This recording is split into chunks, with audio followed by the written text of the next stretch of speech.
दोस्तों, एक IPS officer जो अपनी गाड़ी से किसी मीटिंग को अटेंड करने के लिए वापस अपने घर जा रहे थे गाड़ी से, लेकिन तभी अचानक रास्ते में उनका गाड़ी के समक्ष एक बेहद ही बुजुर्ग महिला आ जाती हैं और उन्हें देखने से लग रहा था कि ये महिला भीख मांगकर खाया करती हैं।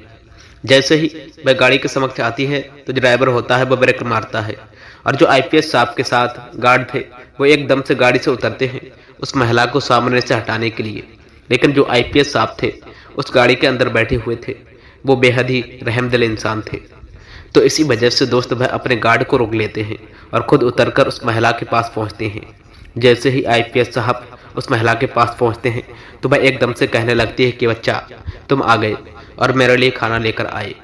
और इस बात को सुनकर जो आईपीएस साहब हैं उनकी आंखों में आंसू आ जाते हैं और वह बहुत ज़्यादा कुछ बातों को सोचने लगते हैं। कौन थी वह बुजुर्ग महिला और किस वजह से आईपीएस साहब से बेटा कह रही थी? यदि वह उसकी माता थी तो इस हालत में कैसी थी? पूरी कहानी की सच्चाई जानने के लिए दोस्त वीडियो को अंत तक अवश्य देखें। मुंबई के अंदर एक गरीब परिवार रहा करता है, जिस परिवार के अंदर केवल 6 सदस्य रह रहते थे। 2 माता पिता थे और 4 उनके बच्चे थे। दोस्तों, पिता का नाम रहता था तारे और उसकी पत्नी का था नूरी। और नूरी, उनके जो 4 बच्चे थे जो भी छोटे थे, वो ज़्यादा बड़े नहीं थे।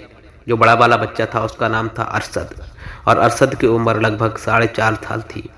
यानी जो और भाई बहन थे वह भी काफ़ी ज़्यादा छोटे थे। और एक बच्चा तो अभी नीरू की गोदी में था, वह भी 6 माह का था। नूरी का पति मजदूरी करने के लिए जाया करता और नूरी घर के अंदर रहकर बच्चों को संभाला करती थी और छोटी मोटी ज़रूरतों को जो तारिक था वह उनकी पूरी कर दिया करता था। यानी कि परिवार बड़ा ही खुशनुमा था, कोई भी कैसी भी दिक्कत परेशानी उनको नहीं हो रही थी। लेकिन दोस्तों, वह कहते हैं ना कि हंसते खेलते परिवार को किसी की नज़र लग जाती है। ऐसा ही कुछ इस परिवार के साथ में होता है। जो तारिक लड़का था वो बाहर से पैसे कमा कर लेकर आया था। एक दिन अचानक से एक हादसे में उसकी मृत्यु हो जाती है और मृत्यु होने के बाद ये परिवार पूरा टूट बिखर जाता है। जब ये बात नूरी को मालूम पड़ती थी उसके पति इस दुनिया में अब नहीं रहे, तो वह बहुत ही ज़्यादा बुरी तरीके से परेशान हो जाती है और फूट फूट कर रोने लग जाती है। क्योंकि नूरी और तारे इस दुनिया में बिल्कुल अकेले थे, तो जैसे ही उसे ये बात मालूम पड़ती है कि उसके पति इस दुनिया में अब नहीं रहे हैं, तो वह फूट फूट कर दोस्तों रोने लगती है और बहुत ही ज़्यादा परेशान हो जाती है। उसके बाद उसका पति का अंतिम संस्कार किया जाता है और कुछ दिनों तक शोक सभा भी मनाया जाता है। लेकिन दोस्तों, जो नूरी लड़की थी उसके समक्ष मुसीबतों का पहाड़ टूट गया था, क्योंकि अब 4 बच्चों की जिम्मेदारी उसी के ऊपर आनी थी। अब कुछ दिनों तक अड़ोसी पड़ोसी उसको सहारा देते हैं, लेकिन कुछ दिनों बाद वह लोग भी सहारा देने से मना कर देते हैं और घर के अंदर खाने पीने तक की चीज़ें खत्म हो गई थी। इसके बाद नूरी फैसला करती है कि इस तरह से तो टाइम व्यतीत नहीं होगा, बच्चों का पेट पालना है और इसके लिए मुझे कुछ ना कुछ तो करना पड़ेगा। इसके बाद जो नूरी लड़की होती है वह दूसरों के घरों में काम करने लग जाती है। लेकिन मित्रों, उसके बाद पास 4 बच्चे थे और एक बच्चा उसे अभी अभी हुआ था, तो इसी वजह से वह ज़्यादा दिन तक इस तरह से अपने परिवार को नहीं संभाल पाती थी। 4 बच्चों का खर्चा उसके लिए काफ़ी ज़्यादा मायने रखता है और इस खर्चे की पूर्ति वह बिल्कुल नहीं कर पाती है। धीरे धीरे करके दोस्तों समय कटता है। समय के साथ साथ नूरी के परिवार को दुख परी का सामना भी करना पड़ता है। अब जैसे ही नूरी अपने बच्चों को भूख से बिलखती हुई देखती है तो वह फूट फूट कर रोने लगती है दोस्तों, कि उसके समक्ष उसके सामने बच्चे भूखे मर रहे हैं और वह उनके लिए कुछ भी नहीं कर पा रही है। वह और भी ज़्यादा मेहनत करती है और कोशिश करती है कि किसी तरह से अपने बच्चों का भरण पोषण कर पाए। लेकिन मित्रों, उसके समक्ष जो जो मुसीबतें आ रही थीं उनकी वजह से उसके दिमाग पर इन बातों का बहुत गहरा असर पड़ता जा रहा था। और साथ में भुखमरी की वजह से वह जिस काम पर जाया करती थी उस काम में भी अच्छी तरह से काम नहीं कर पा रही थी और जहाँ पर भी वह काम किया करती थी वहाँ से भी दोस्तों वह लोग उसे काम से निकाल देते थे। अब इसके बाद नूरी बच्ची सोचने लगती है कि मेरे बच्चे तो भूखे मर जाएंगे, अब मुझे क्या खास करना चाहिए। थोड़ी देर सोचने के बाद वह एक बहुत ही कठिन फैसला लेती है, जिस फैसले को शायद ही कोई माता इस दुनिया में ले पाती। उसने फैसला किया था कि वह अपने सभी बच्चों को अनाथ आश्रम में छोड़ देगी और खुद इधर उधर रह करके अपना जीवन व्यतीत करेगी। दोस्तों, इसके बाद नूरी अपने 4 बच्चों को ले जाकर के एक अनाथ आश्रम पर पहुंचती है और वहां पर अनाथ आश्रम वालों से रिक्वेस्ट प्रार्थना करती है और उन्हें अपनी पूरी सच्ची घटना बताती है और कहती है कि मैं इन बच्चों का भरण पोषण करने में सक्षम नहीं हो पा रही, तो आप लोग इन्हें अपने पास रख लीजिए और यहीं पर इनकी परवरिश कीजिए। कम से कम यहाँ पर खाने के लिए तो खाना इन्हें मिलेगा, मेरे पास रहेंगे तो भूख से मर जाएंगे।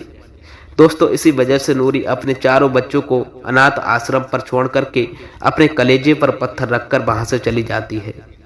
इधर उसके चारे बच्चे अनाथ आश्रम के अंदर रहने लगते हैं और वहीं पर अपना जीवन व्यतीत करने लगते हैं।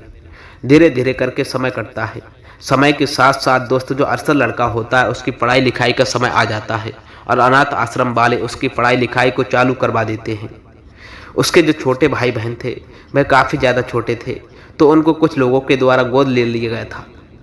केवल वहाँ पर अरशद ही रह गया था जिसको किसी ने गोद नहीं लिया था, क्योंकि उसकी उम्र लगभग ज़्यादा हो गई थी और जो भी बच्चों को गोद लेने के लिए आया करता था वह कम उम्र के बच्चों को ही पसंद किया करता है। धीरे धीरे करके समय कटता और समय के साथ साथ दोस्त जो अरशद लड़का होता है वह अपने स्कूली एजुकेशन को कंप्लीट कर लेता है अनाथ आश्रम में रहकर ही दोस्त। लेकिन वह अरशद बच्चा होता है वह बार बार देखा करता है जो भी व्यक्ति वहाँ से बच्चों को अडॉप्ट करने के लिए आया करते थे उनके पास बड़ी बड़ी कार रहा करती थी। अच्छे से वह कपड़े पहना करते और उनको देख करने से लगता था कि ये लोग काफ़ी ज़्यादा अमीर लोग हैं। और इस बात को देख करके अरशद के मन में भी पैसा कमाने की आ जाती है। वह सोच में पड़ जाता है कि यदि मैं यहाँ पर रहा तो कभी भी इतना पैसा नहीं कमा पाऊंगा और मुझे ऐसे ही जीवन जीना पड़ेगा। इसके बाद जो अरशद लड़का होता है वह 18 साल का होने के बाद दोस्त वह अनाथ आश्रम को छोड़ देता है और बाहर निकल कर के इस दुनिया में पैसा कमाने की ठान लेता है। पैसा कमाने के लिए वह बाहर काम की तलाश में घूमता फिरता है और उसे एक काम भी मिल जाता है। सुबह सुबह दोस्त उसके न्यूज़पेपर बांटने का काम मिल जाता है। इस काम करने के बाद उसे कुछ पैसे मिल जाया करते थे और उन्हीं को कमा करके अरशद लड़का खुश रहा करता था। अरशद न्यूज़पेपर बांटा करता था और साथ में फैसला लेता है कि वह अपनी पढ़ाई लिखाई को भी साथ में करेगा, क्योंकि अब तक अरशद को ये मालूम पड़ गया था कि पढ़ाई लिखाई में बहुत ताकत होती है। यदि पढ़ाई लिखाई करेंगे तो ज़िंदगी पल भर में बदल जाती है। इसी वजह से जो अरशद लड़का होता है वह ग्रेजुएशन में एडमिशन ले लेता है और साथ में वह न्यूज़पेपर भी बांटा करता था और उसी से अपना गुजारा किया करता था।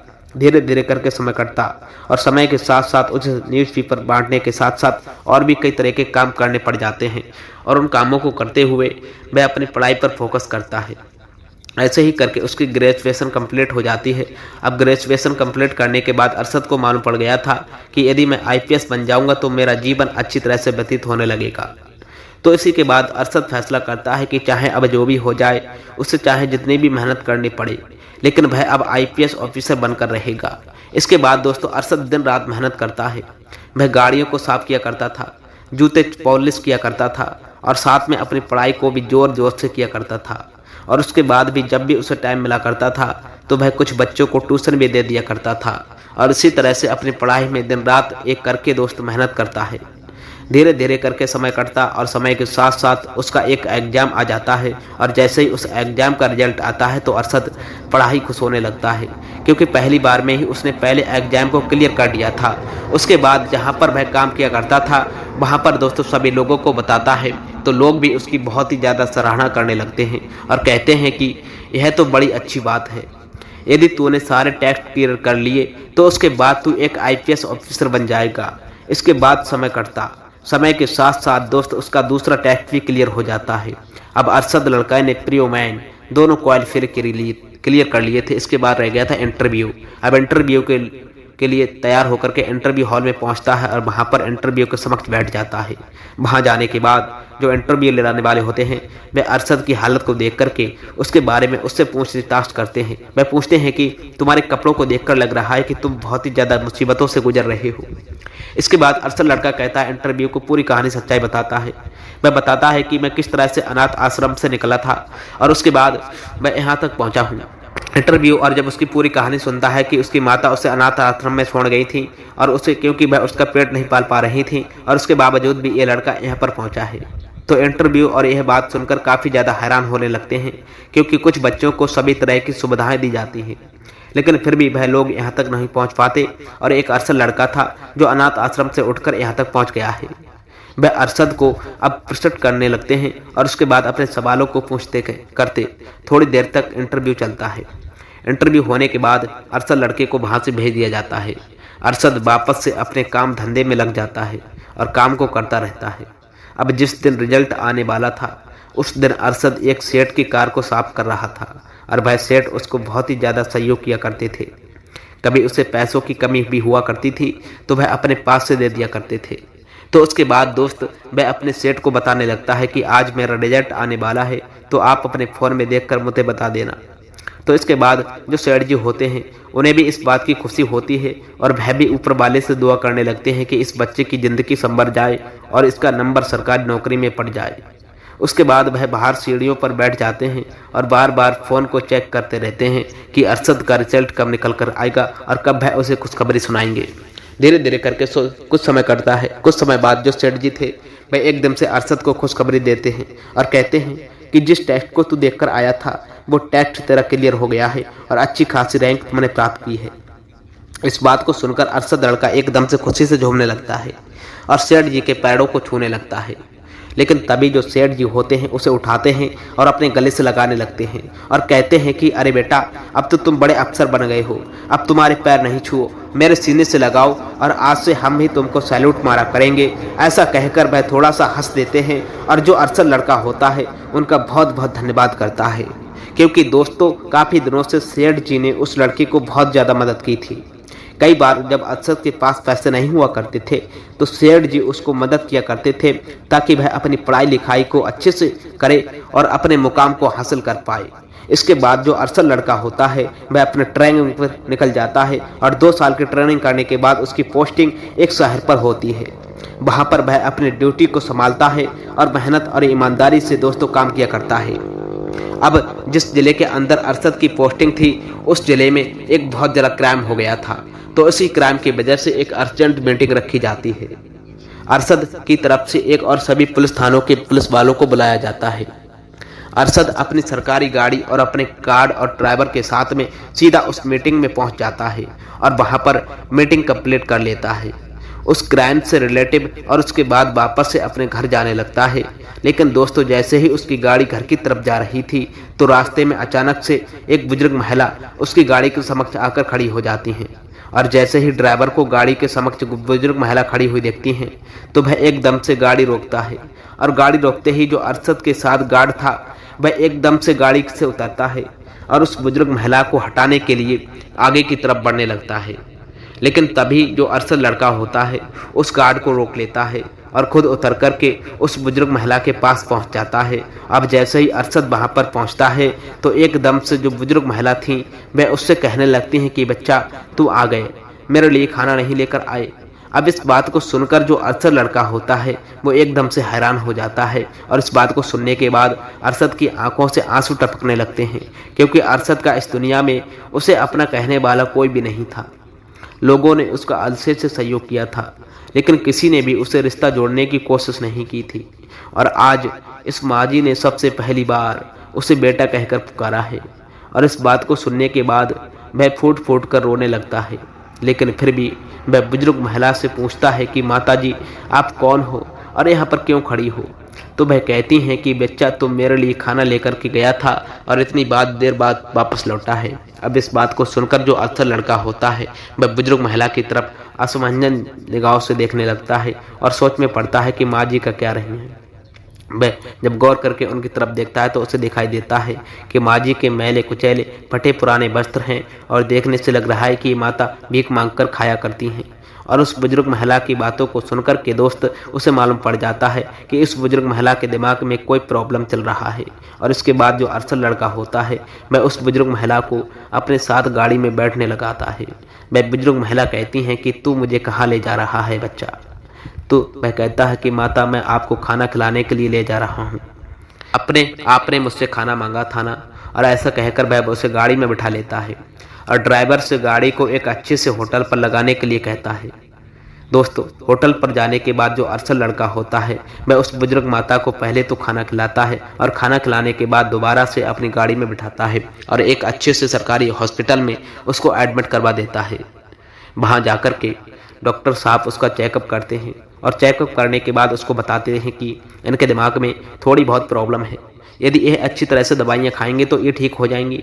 तो उसके बाद जो आईपीएस साहब होते हैं दोस्तों वह उस महिला को वहीं पर एडमिट कर देते हैं और उन लोगों को कह देते हैं कि जब ये ठीक हो जाए तो मुझे फ़ोन करना।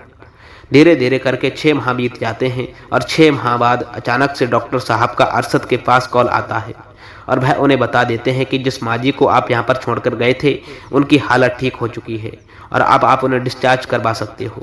इसके बाद अरशद लड़का अपनी गाड़ी लेकर वहाँ पहुँच जाता है और वहाँ से उसे माँ जी को डिस्चार्ज करने के लिए अपने घर लौकर आता है और घर लाने के बाद कहता है कि माता जी, आज से मैं और तुम यहीं पर रहेंगे और तुम्हें किसी भी तरह की कोई दिक्कत परेशानी लेने की आवश्यकता नहीं है।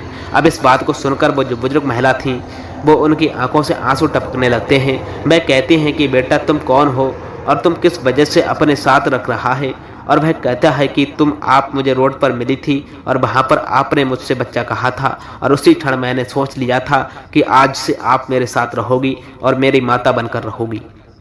वैसे भी मेरा इस दुनिया में कोई भी नहीं है, मैं तो अनाथ हूँ और अनाथ आश्रम में पला बड़ा हूँ। अब जैसे ही अनाथ आश्रम का नाम उस बुजुर्ग महिला के समक्ष आता है तो वह एकदम से फूट फूट कर रोने लगती है। अब जो अरशद लड़का होता है उसे माँ जी को चुप कराता है और कहता है कि माता जी, आप इस तरह से क्यों रोने लगी। और उसके बाद वह बुजुर्ग महिला अपनी कहानी बताती है। कहती हैं कि मेरा नाम नूरी है और मेरे पति का नाम तारिक था। हम लोग मुंबई के अंदर रहा करते थे। मेरे पति बहुत ज़्यादा मेहनत मजदूरी किया करते थे और हमारा भरण पोषण किया करते थे। लेकिन तभी एक दिन अचानक से मेरे पति के हादसे में मौत हो गई और उसके बाद मैं अपने बच्चों को खाना तक नहीं दे पाई। मैं बड़ी मेहनत किया करती थी, लेकिन मेहनत करने के बाद भी मैं अपने बच्चों को खाना नहीं दे पाती थी और उसके बाद मैं अपने चारों बच्चों को अनाथ आश्रम में छोड़ आई थी। तो इन सभी बातों को सुनने के बाद जो अरशद लड़का होता है उसे अपने बचपन की यादें आने लगती हैं। वह उनसे पूछता है कि माता जी, यह बताओ कि आपके बड़े बेटे का नाम क्या था। तो वह बताती हैं कि मेरे बड़े बेटे का नाम अरशद था।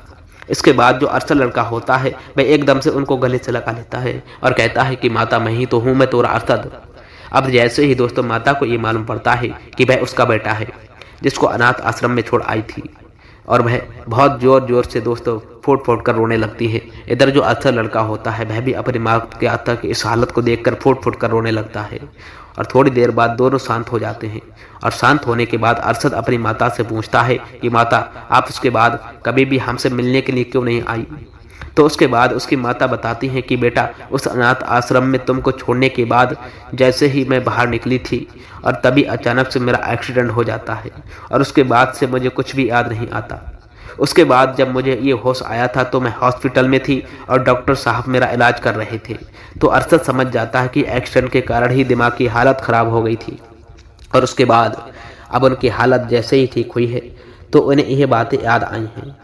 अरशद अपनी माता की मजबूरियों को समझता है और उसके बाद अपनी माता की सेवा करने लगता है। वहीं पर रखकर वह अपनी माता को वहीं पर रखा करता था और अच्छी तरह से उसकी देखभाल भी किया करता था।